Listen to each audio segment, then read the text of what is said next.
This area was known as the food bowl of Te Kaha prior to 1915. From 1915 it went through the Māori Land Court and was designated a Ahu Whenua block as Te Kaha 15B. It led a fairly checkered life in terms of whānau who tried to farm it, both sheep and beef and also dairy. In 1999, my older brother John Lawson was a trustee, and along with the existing trustee Akura Brown and a couple of others, they decided to go ahead with putting the block into kiwifruit. Well, we're a joint venture, so we get 50% of whatever the profits are each year. We crystallise in 2023, we're the last block to do so.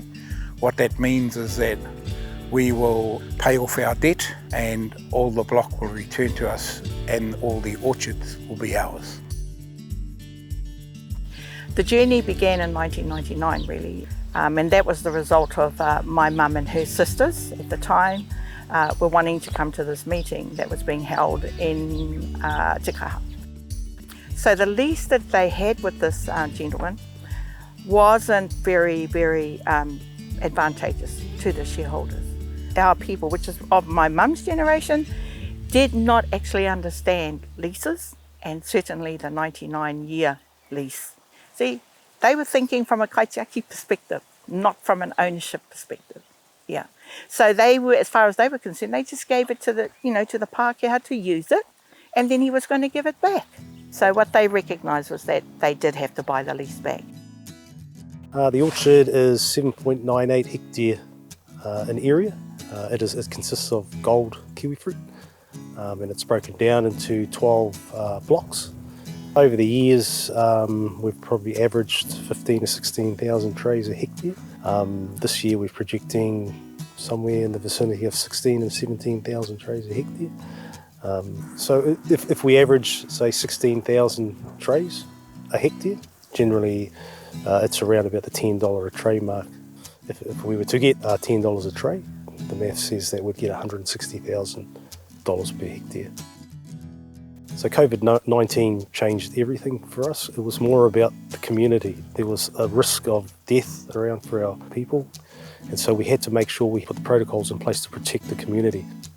2 metre distancing, when you're harvesting, we have 10 people picking into one bin.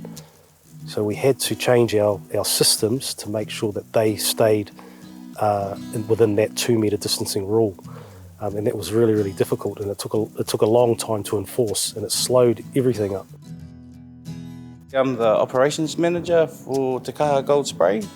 I was born out of 6 TKG groups that own orchards here, and I myself are a part owner in the company as well.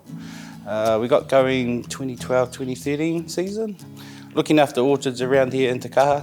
So we do all the spraying, mowing, mulching, fruit.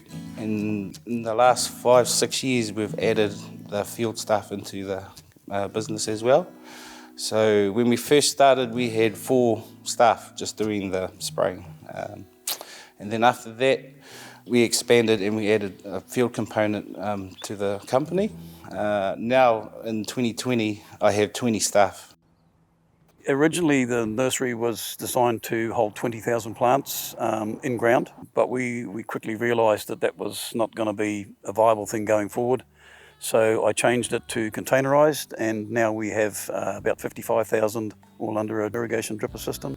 We've been providing plants in the last couple of years as far as away as Gisborne, Kerikeri in the north, Thames Valley, Coromandel, and throughout the Bay of Plenty, Waikato area as well. Yesterday I went to the field day at Tukairangi. I really felt the pain that my tipuna had back then in 1999 to get the land back. But at the same time I felt so elated and proud because the land is back, it is debt-free, we are actually generating cash flow. But for my tipuna, they're all gone now. My mum passed away, her and her sister passed away during COVID lockdown.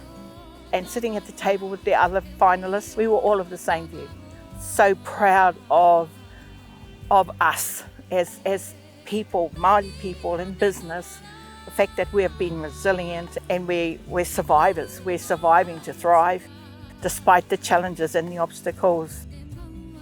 Our tipuna are really, really proud of us. I think that's what we all felt at our table, was the spirit of our tipuna sitting at that table with us.